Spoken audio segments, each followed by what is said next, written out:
మీర్పేట్ శ్రీ గాయత్రి సేవా సంఘం వారి సర్వసభ్య సమావేశం జరిగింది. ఆ సమావేశంలో ప్రముఖ విద్యావేత్త సంస్కృత పండితులు శ్రీ భాష్యం సుబ్రహ్మణ్య శ్రవణ్ కుమార్ ని సముచిత రీతిన కమిటీ సభ్యులు సత్కరించారు. ఈ సందర్భంగా శ్రవణ్ మాట్లాడుతూ మాతృభాషను ప్రతి ఒక్కరూ గౌరవించాలని, ముఖ్యంగా విద్యార్థులు ఆంగ్లంతో పాటు తెలుగును కూడా తప్పనిసరిగా నేర్చుకోవాల్సిందని సూచించారు.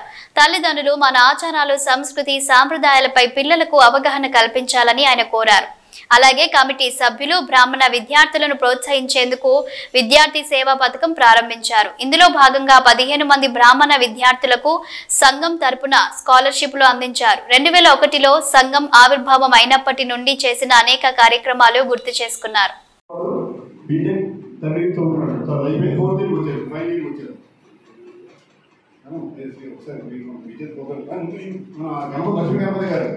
దేవాలయం కమిటీ వారు లక్ష్మీ గారు ఒకసారి వస్తే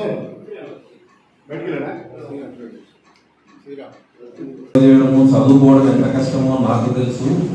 అది దానికి ఉదాహరణ చెప్తాడు. అర్థిల్లంకితయేవ వానరపటైహికింత్వస్య గంభీరత మాపాతాల నిమగ్న పీవరతను జానాతి మంథాచలః.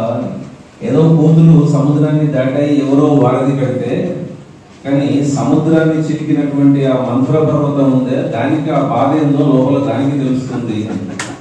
అంటే వినేవాళ్ళకి, చూసేవాళ్ళకి ఇలాంటివి చాలా సుఖంగా కనిపిస్తుండొచ్చు, అబ్బా బాగా చేస్తున్నారు అని. కానీ యాచనాంతంతో గౌరవం అని మనం ఎక్కడికైనా వెళ్ళి ఎవరినైనా యాచించాలంటే కొంచెం అభిమానం ఉన్న వాళ్ళకి అది చాలా కత్తి మీద సాము లాంటిది. వాళ్ళు ఇస్తారో ఇవ్వరు, ఇవ్వకపోతే పర్లేదు ఏమనుకుంటారు. అందుకోసం దాతృత్వం మీదనే ఆధారపడినటువంటి సంస్థలకి దాతలు చాలా ఉదారంగా ఇవ్వాలి. నేను కూడా ఒక 12 సంవత్సరాల క్రితం ఇంతకుముందు వారు చెప్పినట్టు మా నాన్నగారి పేరు మీద శ్రీ భాష్యం సింహాచార్య మెమోరియల్ గోసేవా ట్రస్ట్ అంటే కోతకు పోయేటువంటి ఆవుల్ని తీసుకొచ్చి అక్కడ సంరక్షించాలనే ఉద్దేశంతో ఒక 12 సంవత్సరాలుగా నడుస్తుంది. అది నేను నడుపుతున్నానని చెప్పడం కాదు, భగవంతుడి సంకల్పము, శక్తి ఆయనదే. ఇలాంటి కార్యక్రమానికి మనల్ని ఒక పావుగా నిమిత్త మాత్రం భవ సవ్యసాచిన్ అని మనము ఆ అదృష్టం మనకి, నాకు ఆ శక్తిని ఇచ్చాడు స్వామి అని అనుకుంటాను. ఇప్పుడు ఒక 30 ఆవులు ఉన్నాయి.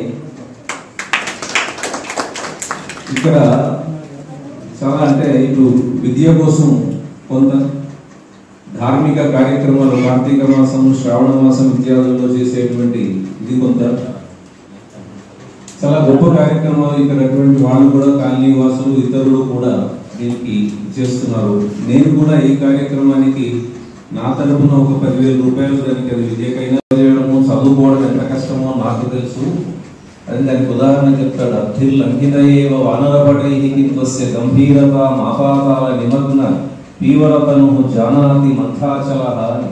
ఏదో కోతులు సముద్రాన్ని దాటాయి, ఎవరో వారధి కడితే, కానీ సముద్రాన్ని చిలికినటువంటి ఆ మంత్రపర్వతం ఉందే, దానికి ఆ బాధ ఏందో లోపల దానికి తెలుస్తుంది. అంటే వినేవాళ్ళకి, చూసేవాళ్ళకి ఇలాంటివి చాలా సుఖంగా కనిపిస్తుండొచ్చు, అబ్బా బాగా చేస్తున్నారు అని. కానీ యాచనాంతంతో గౌరవం అని మనం ఎక్కడికైనా వెళ్ళి ఎవరినైనా యాచించాలంటే కొంచెం అభిమానం ఉన్న వాళ్ళకి అది చాలా కత్తి మీద సాము లాంటిది. వాళ్ళు ఇస్తారో ఇవ్వరు, ఇవ్వకపోతే పర్లేదు ఏమనుకుంటారు. అందుకోసం దాతృత్వం మీదనే ఆధారపడినటువంటి సంస్థలకి దాతలు చాలా ఉదారంగా ఇవ్వాలి. నేను కూడా ఒక 12 సంవత్సరాల క్రితం ఇంతకుముందు వారు చెప్పినట్టు మా నాన్నగారి పేరు మీద శ్రీ భాష్యం సింహాచార్య మెమోరియల్ గోసేవా ట్రస్ట్ అంటే కోతకు పోయేటువంటి ఆవుల్ని తీసుకొచ్చి అక్కడ సంరక్షించాలనే ఉద్దేశంతో ఒక 12 సంవత్సరాలుగా నడుస్తుంది.